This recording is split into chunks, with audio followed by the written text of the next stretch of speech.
మన భాగస్వాములు, మన తోటి ప్రయాణికులు, వాళ్లతో పాటే మనం ప్రయాణాన్ని కొనసాగిస్తాం. వాళ్ళు చాలా ముఖ్యమైన వాళ్ళు. మీరే స్వయంగా చూడండి, మేఘాల నుంచి వర్షపు చినుకు పడినప్పుడు దాని లక్ష్యం ఏమిటంటే భూమి. దాని యాత్ర మొత్తం గాలిలోనే కొనసాగుతుంది.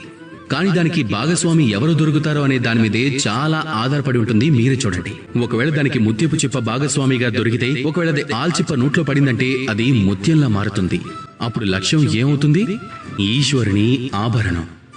అదే ఒకవేళ వర్షపు చినుక్కి సర్పం తోడు దొరికింది అనుకోండి, అది వెళ్లి సర్పం నోటిలో పడితే అప్పుడు అది విషంగా మారుతుంది. ఇక అప్పుడు లక్ష్యం ఏమవుతుంది? ఒకరి ప్రాణాలను తీయటం. అందుకే మన జీవితంలో భాగస్వామి ఎంపిక చాలా ముఖ్యమైనది, ప్రధానమైనది అనడానికి ఇదే నిదర్శనం. ఎందుకంటే భాగస్వామి ప్రభావం మీ మార్గం మీదే కాదు, మీ లక్ష్యం మీద కూడా పడుతుంది. ఒక్కోసారి తను మీ లక్ష్యాన్ని కూడా మార్చగలదు. ఒకసారి మంచి పద్ధతిలో, ఒకసారి చెడు పద్ధతిలో. అది